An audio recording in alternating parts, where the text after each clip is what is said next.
But there was a rumor that the NFL was potentially going to make a bubble around the NFL playoffs. And we talked about it on this show. And I got 10 text messages from coaches and players, former teammates and friends of mine, that all said, stop with the bubble talk, Pat. Okay? Don't even fucking put it out there. So I just want to say this. We were big proponents of the bubble in the playoffs. Oh, yeah. We were supporters of this because it takes all of us. It's all of us. And these NFL guys, they're not going out to any dinners with their family. No. Okay, they're doing no holidays with anybody. Can't even go get food with your girlfriend or your lady if it's their birthday because it takes all of us NFL players. Right. And if there's a rumor you guys are going to be bubbled because you guys don't understand that you're not allowed to go breathe air outside. No. You're not allowed to walk your dog. Absolutely not. You think you're a human? Absolutely not. You are an NFL football player. Amen. So whenever that bubble has come, listen, we need playoff football. We need playoff football. It's a winter. There's 6 inches outside everywhere. We need playoff football. So the NFL says no bubbles needed. We're like, I guess, dude. I guess. Could you imagine how fucking miserable that would have been for everybody? Oh, you got through all season. Okay, think about the teams. There's some teams in the playoff now that have had zero COVID situation. I guess the Seattle Seahawks are the only team, but there's been a lot of teams that have controlled the whole thing there.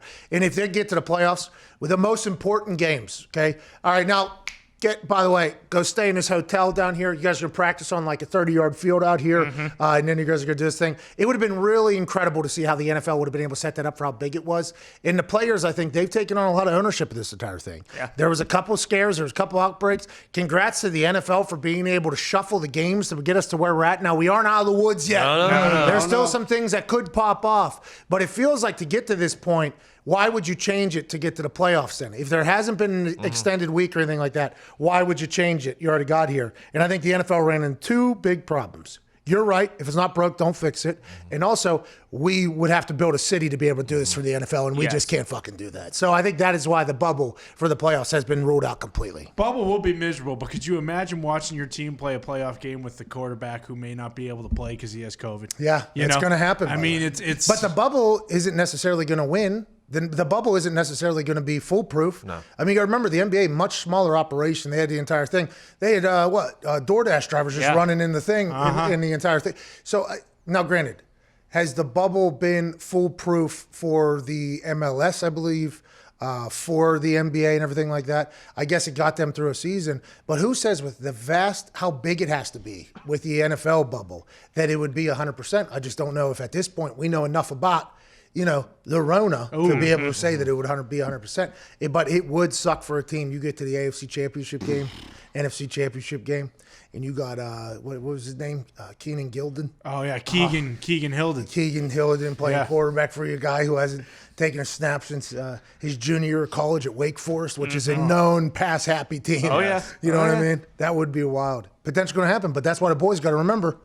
Takes all of us. It does. Don't even think about going out for any birthdays, celebrations. Nope.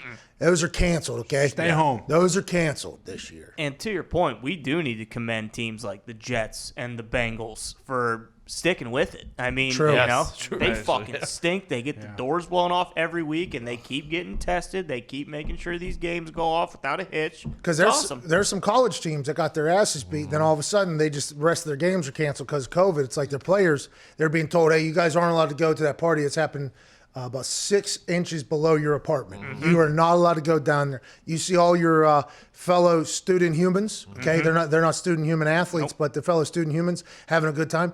You can't go there. And then you lose your first game, you're like, we still got everything in front of us. Lose your second game, that party's popping off a little bit more now. Oh, yeah. There's some more stuff going on. New songs coming out. Oh, there's some new bangers. The new Harlow. Oh, there's the new TikTok dance where you're chopping your feet on the gas. Oh, man. Yeah. So you lose 4 games, all of a sudden, you're going to get a part of the roster. It's going to be like, hey, listen, we fucking stink this year. Do you see how much fun they're having? School sucks. Let's get out. We're going to be in debt forever. Bottom half of the roster's not on scholarship. We're going to go do that. And then all of a sudden, you lose 5 games. And then everybody's like, yeah, fuck this season. We'll come back next year. This doesn't even count towards our eligibility. We'll be fucking freshmen again next year. We're gone with it. That has happened in college. Hasn't happened in the NFL, which is impressive.